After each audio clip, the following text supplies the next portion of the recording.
answer is laid on the table of the House. Honorable member, please. अध्यक्ष महोदय, हमारे देश के आदिवासी क्षेत्रों, ग्रामीण इलाके और विशेष रूप से विमुक्त जातियों पीवीटीजी के मातृ मृत्यु दर एमएमआर की स्थिति बहुत ही चिंताजनक है। कुपोषण, स्वास्थ्य सेवाओं की कमी और दूर दराज के इलाकों में अस्पताल तक पहुंचना न होना इस समस्या को और गंभीर बना रहा है। प्रश्न क्या मेरा है? सरकार से प्रश्न है, सरकार राष्ट्रीय स्वास्थ्य मिशन यानी एनएचएम के तहत कई योजनाएं चला रही है, लेकिन आदिवासी और ग्रामीण इलाकों में रहने वाली महिलाओं को इसका पूरा लाभ नहीं मिल पा रहा है। इसलिए मैं माननीय मंत्री जी से जानना चाहता हूं कि क्या सरकार ग्रामीण, आदिवासी और विमुक्त जातियों की महिलाओं के लिए विशेष स्वास्थ्य योजना लाने पर विचार कर रही है? क्या सरकार इन क्षेत्रों में मोबाइल हेल्थ क्लिनिक, टेलीमेडिसिन सुविधा और पोषण योजनाओं को बढ़ावा देने के लिए कोई ठोस कदम उठाएगी? धन्यवाद अध्यक्ष महोदय। आपके माध्यम से सबसे पहले तो मैं माननीय सदस्य को और इस सदन को ये सूचित करना चाहती हूँ कि जहाँ तक एमएमआर का विषय है और आईएमआर का विषय है, भारत ने दुनिया के तुलना में बहुत बेहतरीन प्रगति की है। जहां पिछले 30 वर्षों में 1990 से लेकर 2020 के बीच में global rate of decline for MMR 42% रहा है, वहीं भारत के अंदर ये 83% तक पहुंचा है। और इसके साथ ही जो इन्फेंट मोर्टेलिटी रेट है, सर ग्लोबल रेट गया था, एक अपाद्य बनाया गया था जिसमें सदस्यों को इस मामले पर स्पष्टीकरण मांगने की अनुमति दी गई थी, जिसका माननीय मंत्री महोदय जवाब भी दे चुके हैं। माननीय सदस्य 8 दिसंबर 2022 और 19 दिसंबर 2022 को नियम 267 पर सहमत सभापति जी के विस्तृत फैसले को याद कर सकते हैं। इसे कई बार दोहराया भी गया है। श्री संजय सिंह से कल प्राप्त एक और नोटिस टाइम बार्ड है और इसलिए उस पर विचार नहीं किया गया है। चूंकि डॉक्टर जान बिटास का नोटिस सभापति जी द्वारा दिए गए निर्देशों के अनुरूप नहीं है, इसलिए इसे स्वीकार करने में असमर्थ हूं। धन्यवाद। मैटर्स जी, अनुमति से उठाए जाने वाले प्रश्न। डॉक्टर मेघा विश्राम कुलकर्णी। डॉक्टर मेघा। नमस्ते सर, नमस्ते। This is regarding rising road accidents in Pune. I rise to draw the attention of this August House to the alarming rise in road accidents in Pune city. और maternal और infant health outcomes को हम improve कर सकें। Honorable member, please supplementary. अध्यक्ष महोदय, spinal muscular atrophy एक दुर्गम और गंभीर बीमारी है जिसमें नसों और मांसपेशियों का आपसी संपर्क टूट जाता है।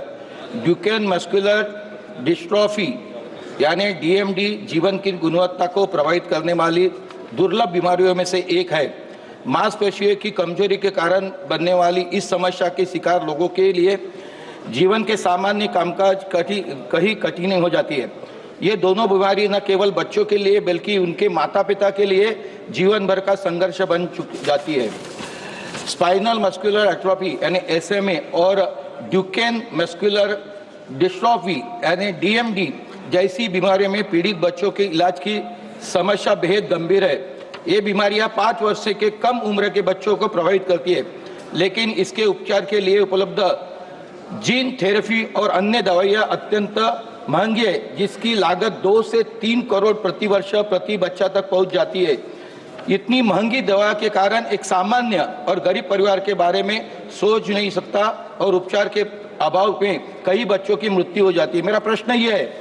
मेरा मंत्री से प्रश्न यह है, क्या सरकार जीन थेरेपी और एसएमए डीएमडी जैसी बीमारियों के लिए सस्ते इलाज उपलब्ध करने हेतु कोई विशेष योजना लाने पर विचार कर रही है और इसके लिए एनएचएम के तहत एक समर्पित रेयर डिसीज ट्रीटमेंट फंड बनाने की कोई योजना है क्या, जिससे जरूरतमंद परिवारों को वित्तीय सहायता मिल सके? माननीय सदस्यगण, मैं पुनः आग्रह कर दूं, सभी नए पुराने अनुभवी आप अगर लिखकर भी लाए ना प्रश्न पूछने के लिए तो संक्षिप्त में लेकर आए और माननीय मंत्रीगण से भी अपेक्षा रहेगी वो उनका संक्षिप्त में जवाब देते हैं ताकि हम ज़्यादा क्वेश्चन ले सकें। माननीय मंत्री जी। अध्यक्ष महोदय, ये जो प्रश्न है ये मैटरनल और इन्फेंट हेल्थ आउटकम से जुड़ा हुआ है। माननीय सदस्य ने जो प्रश्न पूछा वो रेयर डिजीज के मेडिसिन को लेकर है, ये इस प्रश्न से संबंधित नहीं है। मैं सिर्फ सदस्य को इतना ही बताना चाहती हूँ कि रेयर डिजीजेस के लिए हमारा अलग एक कार्यक्रम चलाया जाता है। अभी जो बजट आया उसमें हमने 36 ऐसी लाइफ सेविंग ड्रग्स और मेडिसिन हैं जिसमें कुछ रेयर डिजीज की भी दवाएं हैं जिनको हमने बेसिक कस्टम ड्यूटी एग्जेम्पशन दिया है। लेकिन और जो इनके सवाल हैं, जब आप अलग से मेरे साथ बैठेंगे तो रेयर डिजीज पे भी हम चर्चा कर लेंगे, लेकिन फिलहाल ये इससे संबंधित नहीं है। माननीय मंत्री जी थोड़ी बताएं, ये सारे सदन की चिंता है। नहीं, तो पहली बात तो ये है कि मैं माननीय सदस्य ने जो प्रश्न किया उससे ऐसी ध्वनि हाउस में आई कि जैसे ट्राइबल एरियाज में मैटरनल विषयों पर और एंटीनेटल चेकअप्स पर विशेष ध्यान नहीं दिया जा रहा है।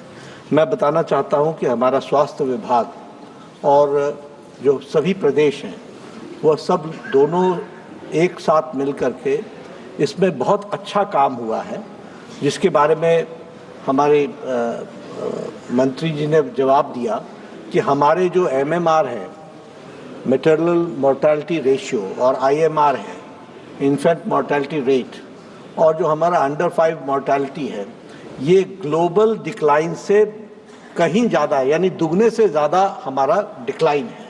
और ये मल्टी इंटरवेंशंस के कारण ये हम कर पाए हैं।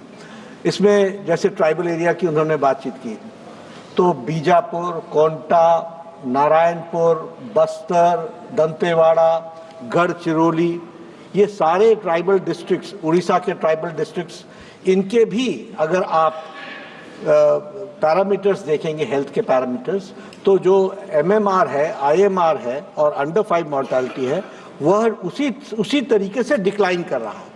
इसलिए यह ध्वनि नहीं जानी चाहिए कि ट्राइबल एरिया इसमें का ध्यान नहीं रखा गया है।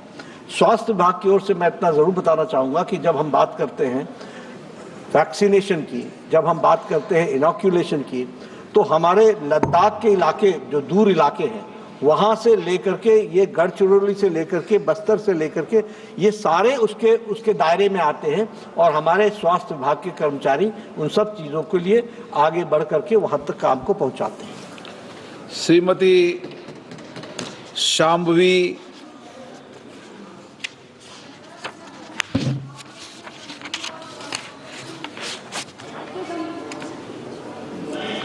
चालू है माइक। धन्यवाद अध्यक्ष महोदय। मेरा सबसे पहले आभार व्यक्त करेंगे सरकार का और बधाई देंगे कि उनकी प्रयासों और योजनाओं के वजह से मैटरनल मोर्टेलिटी रेट और इन्फेंट मोर्टेलिटी रेट काफ़ी कम होके 33 पर लाख लाइफ बर्थ पे आ चुका है। हम ध्यान आकर्षित करना चाहेंगे सर्वाइकल कैंसर की ओर, जो मैटरनल मोर्टेलिटी रेट का एक बहुत